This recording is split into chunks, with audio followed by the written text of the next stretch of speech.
News 18 ગુજરાતીમાં આપનું સ્વાગત છે। આપની સાથે હું છું કોમલ। સમાચારમાં સૌથી પહેલા વાત કરીશું માવઠાની તીવ્રતા વિશે।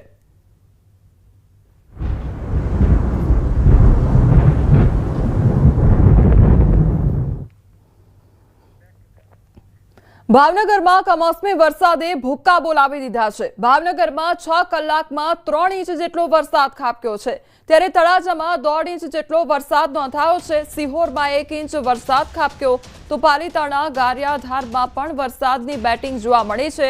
મહુવામાં રસ્તાઓ જળબંબાકાર બની ગયા છે। મહુવામાં ઘરોમાં પાણી ઘૂસી ગયા છે તો તળાજા તેમજ મહુવામાં ધોધમાર વરસાદ ખાબક્યો છે। આ તરફ પાલીતાણા અને ગારિયાધારમાં પણ વરસાદ જોવા મળ્યો છે તો ક્યાંક મકાન ધરાશાયી થયા હોવાની ઘટના સામે આવી છે તો બીજી તરફ વરસાદી માહોલ જામ્યો છે તો ખેતરોમાં પણ પાણી ભરાઈ ગયા છે, જેના કારણે ખેડૂતોને પારાવાર નુકસાની વેઠવાનો વારો આવ્યો છે। તો મહુવાના દ્રશ્યો સામે આવ્યા છે કે જ્યાં રોડ રસ્તા પર પાણી ફરી વળ્યા છે। રોડ રસ્તા જાણે જળબંબાકાર થઈ ગયા હોય તે પ્રકારની પરિસ્થિતિ સર્જાઈ છે। બીજી તરફ લોકોના ઘરોના પણ એ દ્રશ્યો સામે આવ્યા છે કે જ્યાં ધોધમાર વરસાદ વરસવાને કારણે લોકોના ઘરમાં પણ પાણી ઘૂસ્યા છે। તો શેત્રુંજી ડેમના આકાશી દ્રશ્યો સામે આવ્યા છે કે જ્યાં સતત પાણીની આવકમાં વધારો થઈ રહ્યો છે। સંવાદદાતા નીતિન અમારી સાથે જોડાઈ ગયા છે। નીતિન, ભાવનગરમાં કમોસમી વરસાદ ખાબકી રહ્યો છે, હાલ કયા પ્રકારની પરિસ્થિતિ છે ત્યાં આગળ?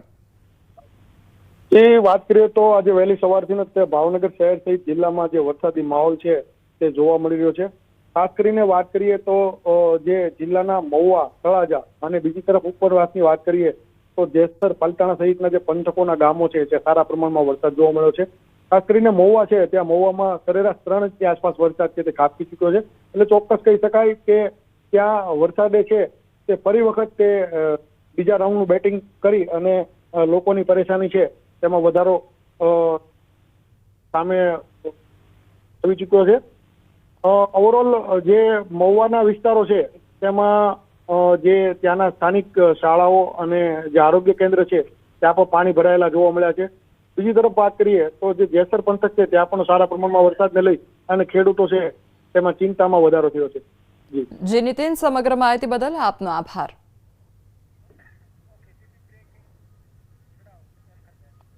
સૌરાષ્ટ્રના ખેડૂતો હવે થઈ જજો સાવધાન। આગામી 3 દિવસ સૌરાષ્ટ્રમાં વધશે વરસાદનું જોર તો માવઠું હજુ પણ ગુજરાતનો પીછો નહીં છોડે। હવામાન વિભાગે કરી છે ભારે વરસાદની આગાહી તો વરસાદ હજુ પણ બોલાવશે ધડબડાટી તે પ્રકારની પરિસ્થિતિ જોવા મળી રહી છે।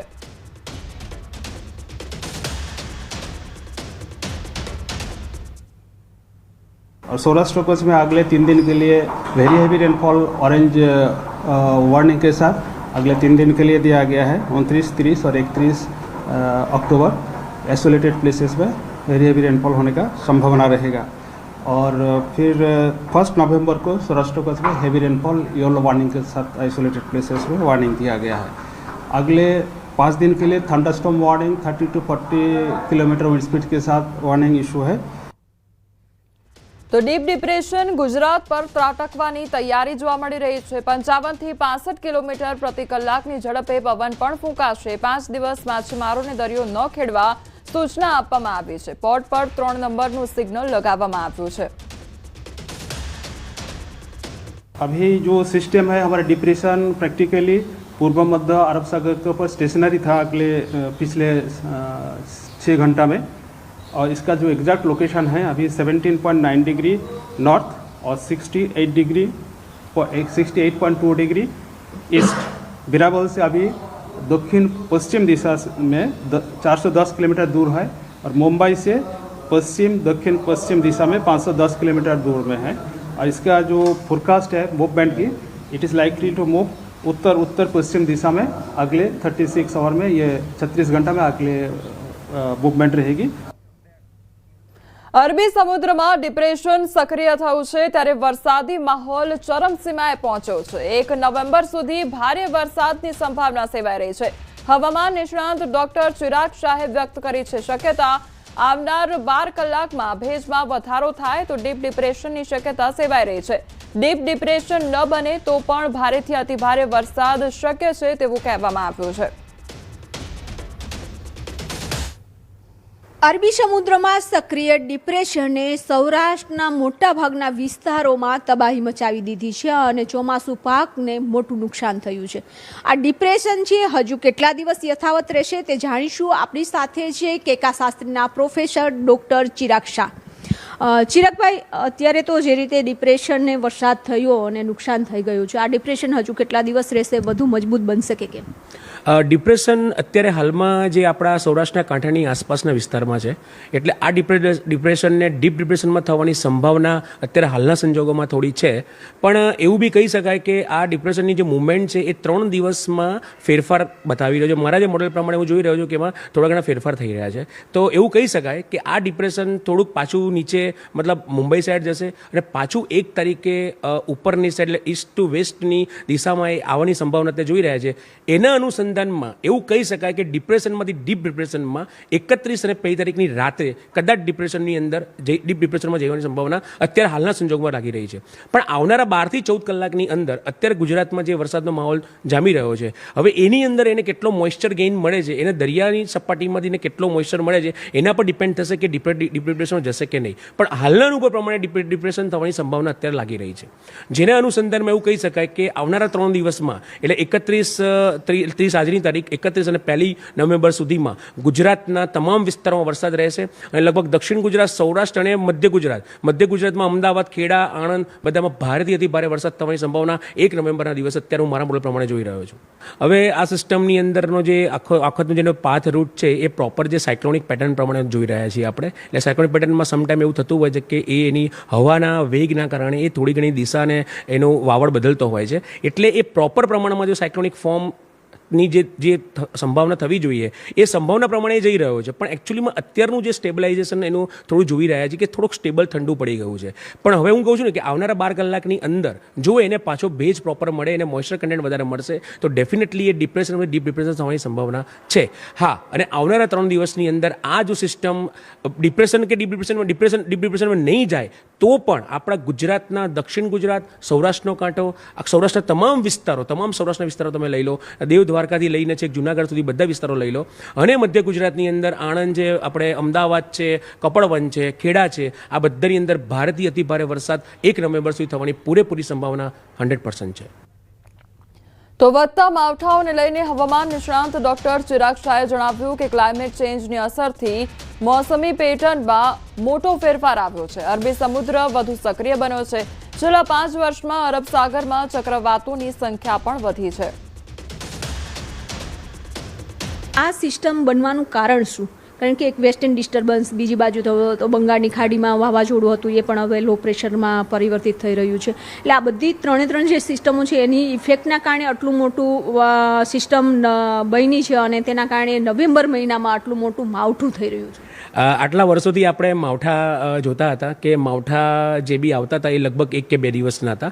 અને વર્ષોથી જ્યારથી 2008ની અંદરમાં આપણા ભારતની અંદર જ્યારે ક્લાઇમેટની જે ભાષા લોકોને સમજ પડી કે અલ નીનો અને લા નીના છે, તો આ અલ નીનોના રૂપમાં 2007થી આપણા ભારત અને ગુજરાતની અંદર લગભગ વિભુબેન નવેમ્બર ડિસેમ્બરમાં 2 દિવસ માવઠું આવે અને ફેબ્રુઆરી એન્ડમાં 2 દિવસ માવઠું આવે. એ માવઠાની અંદર હવે આખી વરસાદની હેલી આવવા માંડી, સિસ્ટમ સક્રિય થવા મળી, વાવાઝોડા થવા મળ્યા. આની પાછળ ક્લાઇમેટની પેટર્ન જવાબદાર છે, ક્લાઇમેટ ચેન્જ જવાબદાર છે, ગ્લોબલ વોર્મિંગ જવાબદાર છે. આપણે ઘણી વખત ચર્ચા કરી ચૂક્યા છે. અને હવે 2017થી જે 2024માં જે દર વર્ષે કે 2 વર્ષના અંતરમાં આપણા ગુજરાતના કાંઠે જે વાવાઝોડા એ બધા આરબ સમુદ્રમાંથી આવ્યા છે. એટલે હું એવું કહેવું છું કે જે છેલ્લા 74 વર્ષનો જે આપણો ભારતનો ઇતિહાસ કાઢીએ એની અંદરમાં જે 2000ની પહેલાંના જેટલા બી વાવાઝોડા હતા એ લગભગ 10 કે 15 વર્ષે ફોર્મ થતા, એ બધા બંગાળના ખાડીમાં ફોર્મ થતા હતા. અને પહેલી વખત એવું છે કે 2017થી બધા જ વાવાઝોડા આરબ સમુદ્રમાં ફોર્મ થાય. એની પાછળ એક જ કારણ છે કે દરિયાની સપાટી વધી રહી છે, દરિયાનું પાણી વધી રહ્યું છે, ગ્લેશિયર ઓગળી રહ્યો છે, જેના કારણે આરબ સમુદ્ર બહુ એક્ટિવ થઈ ગયો છે. અને આ આરબ સમુદ્ર એક્ટિવ થવાના કારણે આવી નાની મોટી સિસ્ટમો સક્રિય કરીને દર મહિને આપણે જોઈ રહ્યા છીએ કોઈ નાની મોટી સિસ્ટમ આવીને ગુજરાતની અંદર વરસાદ કરે છે અને બચારા ખેડૂતોને હેરાન કરી નાખે છે. હવામાન નિષ્ણાંતોનું તારણ છે કે આ સિસ્ટમને કારણે 1 નવેમ્બર સુધી ભારે વરસાદ છે ગુજરાતના અનેક જિલ્લાઓમાં થશે. કેમેરામેન નિલેશ સોસા સાથે વિભુ પટેલ, ન્યૂઝ 18 ગુજરાતી, અમદાવાદ. ગુજરાતના માથે 3 મોટી આકાશી આફત મંડરાઈ રહી છે. એક નહીં 3 વરસાદી સિસ્ટમ ગમરોળશે ગુજરાતને. રાજ્યમાં એક સાથે 3 સિસ્ટમ સક્રિય થઈ ગઈ છે. હવામાન નિષ્ણાંત અશોક દેસાઈનું અનુમાન સામે આવ્યું છે. અરબી સમુદ્રમાં ડિપ્રેશન બપોર સુધીમાં ડીપ ડિપ્રેશન બનશે તો સિસ્ટમ વધુ મજબૂત બનતા રાજ્યમાં વરસાદ વરસશે. રાજ્યના મોટા ભાગના વિસ્તારોમાં વરસાદનું અનુમાન. તો ફુજીવાલા સિસ્ટમના કારણે વાવાઝોડાએ ડિપ્રેશન ખેંચ્યું તો ફુજીવાલા સિસ્ટમ બંગાળની ખાડીમાં સક્રિય છે.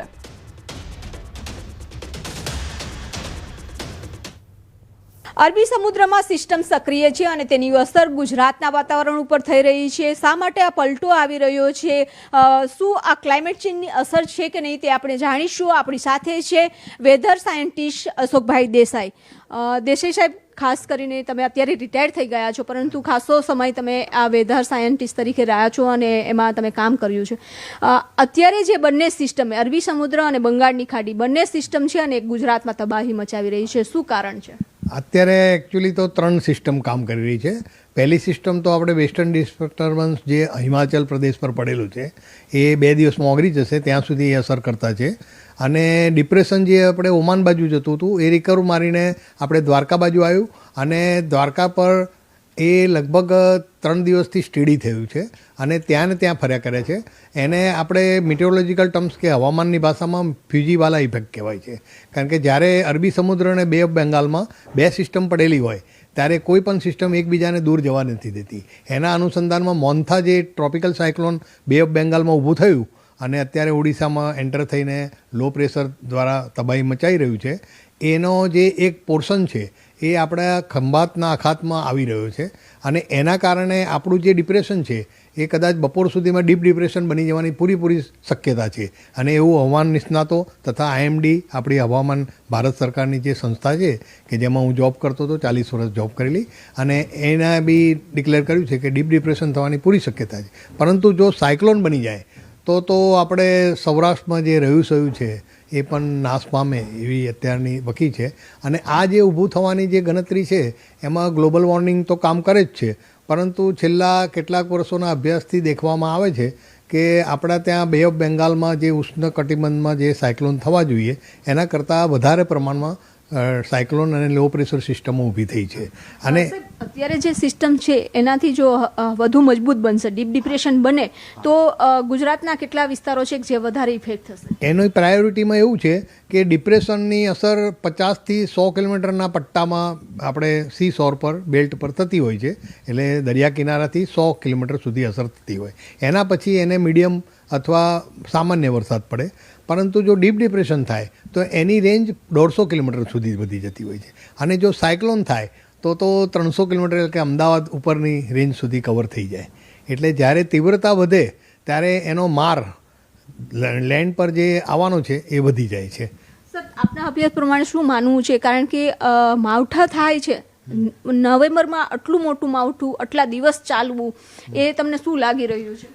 ખરેખર તો માવઠું શબ્દ જ ખોટો છે. કારણ કે જ્યારે માવઠું શબ્દ વાપરીએ ત્યારે 1-2 દિવસ માટે જ એ ઉપયોગમાં લેવાય છે. પરંતુ આપણે ગુજરાતી ભાષામાં જ્યારે ચોમાસા પછીનો જે વરસાદ છે એને આપણે સાર્વત્રિક માવઠા તરીકે કહીએ છીએ. ખરેખર હવામાનની ભાષામાં એને માવઠું નથી કહેવાતું, એને પ્રેશર સિસ્ટમ કહેવાય છે. જે લાગે છે કે ક્લાઇમેટ ચેન્જ છેલ્લા 5 વર્ષમાં જોયું છે કે અરબી સમુદ્ર વધારે ને વધારે એક્ટિવ બનતો જાય છે. આપના ત્યાં સાધનોની વાત કરું તો આપણી પાસે સાધનો તો પૂરતા છે, સેટેલાઇટો પણ સારા છે, પરંતુ રડારની અછત છે. કારણ કે આપણે ત્યાં પહેલાંની ગણતરી પ્રમાણે બે ઓફ બેંગાલમાં 8 રડાર લગાવવામાં આવે છે, જ્યારે આપણે વેસ્ટ કોસ્ટ એટલે કે અરબી સમુદ્રમાં 4 રડાર લગાવવામાં આવે છે. કારણ કે એનો રેશિયો 2:1 હતો પહેલાં. કારણ કે જે સાયક્લોન આપણે બે ઓફ બેંગાલમાં આવે એ ત્યાં ને ત્યાં અથવા બે ઓફ બેંગાલમાં બંગાળ બાજુ જઈને ફંટાઈ જતું હતું અને સમી જતું હતું. પણ છેલ્લા કેટલાક વર્ષોથી એ બે ઓફ બેંગાલની સિસ્ટમ અરબી સમુદ્રમાં રીકર્વ થઈને રીઇન્ટેન્સિફાઈ થતી આપણે જોવા મળી છે. અને એના 2 તાજા ઉદાહરણ છેલ્લા 2 સાયક્લોન આવ્યા એ બંનેમાં એ રીતનું થયું છે. અને એના કારણે પછી જે રિકર્વ આવે છે અને જે ઓમાન બાજુ સમય જવું જોઈએ એના બદલે પાછું આવે છે, એ ઘટના એક વિજ્ઞાનનો રસપ્રદ કેસ કહી શકાય. અને એના વિશે સંશોધન થવું જરૂરી છે, કારણ કે અત્યાર સુધી એવા પ્રસંગો બહુ ઓછા બન્યા છે. તો આ હતા અશોકભાઈ દેસાઈ. કે જેઓ સાયન્ટિસ્ટ રહી ચૂક્યા છે, તેમને 40 વર્ષ સેવા આપી છે, પરંતુ તેઓનું પણ માનવું છે કે ક્લાઇમેટ ચેન્જની અસર છે. છેલ્લા 5 વર્ષમાં જે જોવા મળી રહ્યું છે કે બંગાળની ખાડીમાં બનતી સિસ્ટમ પણ અરબી સમુદ્રમાં આવે અને તેના કારણે ગુજરાતના વાતાવરણ ઉપર અસર કરી રહી છે. જો હજુ પણ આ અરબી સમુદ્રમાં ડિપ્રેશન છે તે પણ ડીપ ડિપ્રેશન બનવાની શક્યતાઓ છે, એટલે કે વધુ મજબૂત બનશે અને જો વધુ મજબૂત બનશે તો ગુજરાતના વધારે ભાગોમાં છે ભારે વરસાદ થવાની શક્યતાઓ પણ રહી છે. કેમેરામેન નિલેશ સોસા સાથે વિભુ પટેલ, ન્યૂઝ 18 ગુજરાતી, અમદાવાદ. ઉપલેટા તાલુકામાં ધોધમાર કમોસમી વરસાદ ખાબક્યો છે. ઉપલેટા તાલુકાના વિવિધ ગામોમાં ભારે વરસાદ નોંધાયો છે. સતત 3 દિવસ થયા છે કમોસમી માવઠાનો માર. ત્યારે કમોસમી વરસાદને કારણે ખેડૂતોના મગફળી, કપાસ, સોયાબીનના પાકને મોટું નુકસાન સહન કરવાનો વારો આવ્યો છે. તો રાજકોટ ઉપલેટાના આ દ્રશ્યો સામે આવ્યા છે કે જ્યાં સતત ધોધમાર વરસાદ ખાબક્યો છે, જેના કારણે ચારે બાજુ પાણી જ પાણી જોવા મળી રહ્યું છે. ખેડૂતોને પણ પારાવાર નુકસાની વેઠવાનો વારો આવ્યો છે.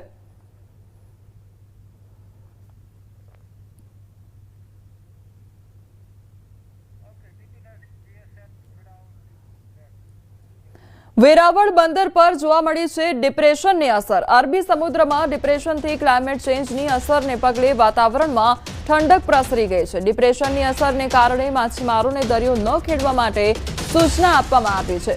વેરાવળ અને મૂળ દ્વારકામાં દરિયા કિનારે હજારો બોટ ખડકી દેવામાં આવી છે. તો વેરાવળ બંદર પર ડિપ્રેશનની અસર જોવા મળી છે. તો માછીમારોને સૂચના પણ આપવામાં આવી છે.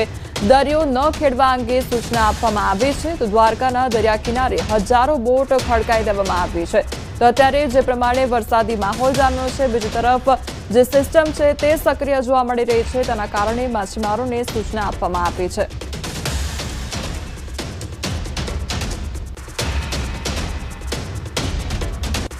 હવામાન વિભાગ દ્વારા જે રીતે ડીપ ડિપ્રેશન આપવામાં આવ્યું છે અને અલગ અલગ જગ્યાએ જે સાયક્લોનની અસર જે છે તે જોવા મળી રહી છે. આ દરિયાઈ વિસ્તારના દ્રશ્યો આપ જોઈ શકો છો. અત્યારે હાલ ભરતીના મોજા એટલા આવી રહ્યા છે કે લોકોને જે માછીમારી કરવી જેવી પડે ત્યાં તેમને બંધ રાખવી પડી છે. સાથે સાથે જે પાણીના ઉછાળ છે તે મોટા મોટા મારી રહ્યા છે, જેના કારણે લોકોએ હવે દરિયો જે છે તે છોડી અને દૂર રહેવા જવા માટે મજબૂર બન્યા છે. આવનારા 2 થી 3 દિવસ હજી પણ વરસાદી આગાહી છે. આગાહીને પગલે જે વાદળછાયું વાતાવરણ જે છે તે પણ જોવા મળી રહ્યું છે. ક્યાંક ને ક્યાંક લોકો પરેશાની અને મુશ્કેલીમાં જોવા મળી રહ્યા છે. કેમેરામેન પંકજ મકવાણા સાથે મૌલિક ધામેચા, ન્યૂઝ 18 ગુજરાતી, ગીર સોમનાથ, કોડીનાર. ગીર સોમનાથ જિલ્લામાં વાવાઝોડાની સંભાવનાને લઈને માછીમારોની સ્થિતિ કફોડી બની ગઈ છે. માછીમારોને ગુજરાન ચલાવવું પણ હવે મુશ્કેલ થઈ ગયું છે. તો દરિયામાં તોફાની માહોલ અને ભારે વરસાદને કારણે માછીમારી નથી કરી શકતા. અનેક વખત માછીમારી કરવા ગયેલા માછીમારોને પરત બોલાવી લેવામાં આવે છે, જેને કારણે ડીઝલનો ખર્ચ પણ માથે પડે છે. વલસાડ અને મૂળ દ્વારકાના ખારવા અને માછીમારી સાથે જોડાયેલા માછીમારો પરેશાન થયા છે. સરકારી રાહત અને સહાય માટે સર્વેની માછીમારો તરફથી માંગ કરવામાં આવી રહી છે. હવામાન વિભાગની આગાહી પ્રમાણે આવનારા 5 દિવસ સુધી જે મોસમ છે તે ખરાબ રહેવાનો છે અને તેને પગલે ગીર સોમનાથના અનેક એવા પંથકો છે કે જ્યાં માત્ર ને માત્ર મત્સ્ય ઉદ્યોગ ઉપર જીવન આધારિત છે, તે લોકોને હવે બારોબાર નુકસાન જે છે તે વેઠવું પડી રહ્યું છે. આપ દ્રશ્યો જોઈ શકો છો. આ મૂળ દ્વારકાના મત્સ્ય ઉદ્યોગ કરતા માછીમારી અને ખારવા સમાજ જેના ઉપર નિર્ભર છે તે દરિયો છે. દરિયો અત્યારે હાલ પવનમાં સુસવાટા મારી રહ્યો છે.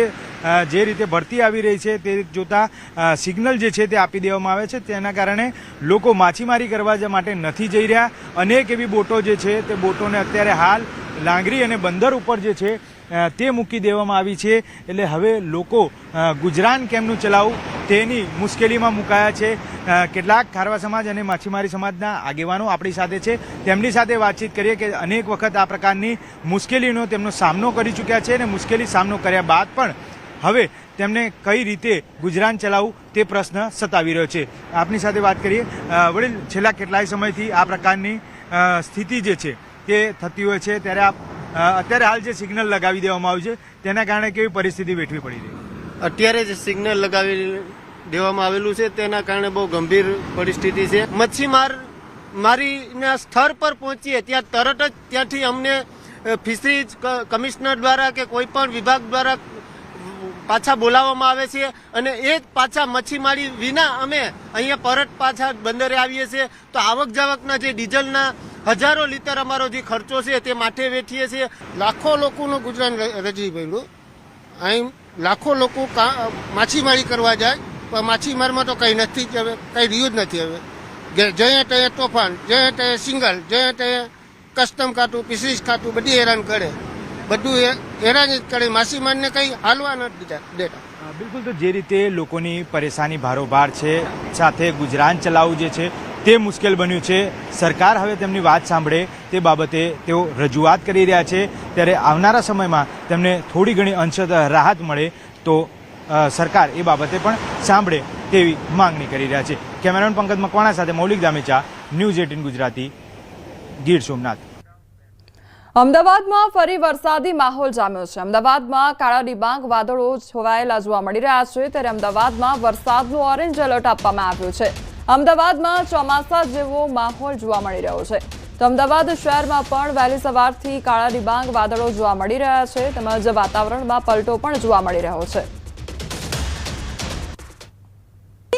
ચોમાસા જેવો માહોલ છે તે જોવા મળી રહ્યો છે અને અત્યારે અમદાવાદ શહેરમાં પણ સાંજ પડી ગઈ હોય તેવો માહોલ છે તે બપોરના સમયે જોવા મળી રહ્યો છે. તેનું કારણ છે અરબી સમુદ્રમાં એક ડિપ્રેશન સક્રિય છે અને આ ડિપ્રેશનને કારણે સમગ્ર રાજ્યમાં વરસાદી માહોલ સાથે અનેક વિસ્તારમાં ભારે વરસાદ વરસી રહ્યો છે. ત્યારે અમદાવાદ શહેરનું આ વાતાવરણ જોઈ શકો છો કે અમદાવાદ શહેરમાં વહેલી સવારથી જ કાળા ડિબાંગ વાદળો છવાયા છે, ઝરમર વરસાદ વરસી રહ્યો છે અને હવામાન વિભાગ દ્વારા પણ આગાહી કરી છે કે અમદાવાદ શહેરમાં સામાન્યથી મધ્યમ વરસાદ થશે. તો સમગ્ર રાજ્યની વાત કરીએ તો દક્ષિણ ગુજરાત અને સૌરાષ્ટ્રમાં ભારે વરસાદની આગાહી છે તે કરવામાં આવી છે.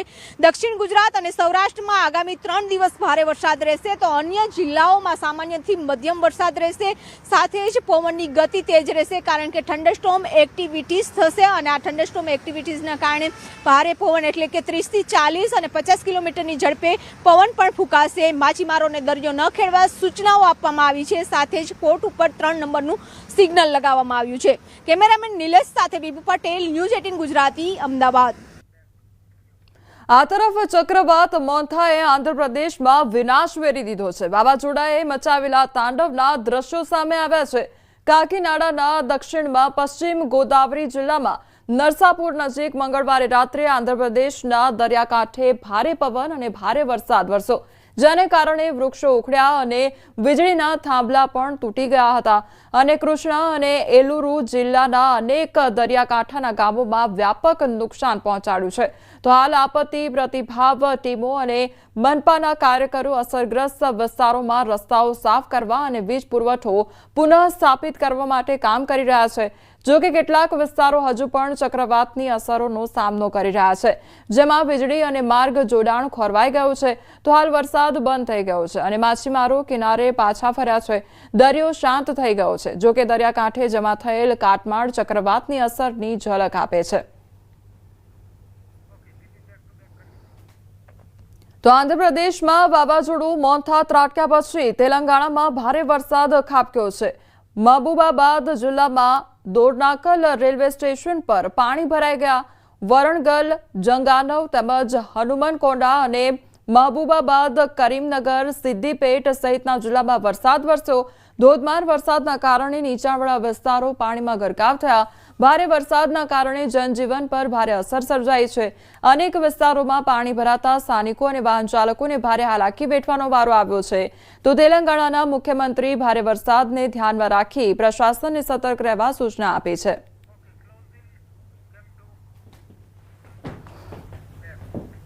હાલ સમાચારોમાં બસ આટલું જ. વધુ સમાચાર માટે આપ જોતા રહો ન્યૂઝ 18 ગુજરાતી. નમસ્કાર.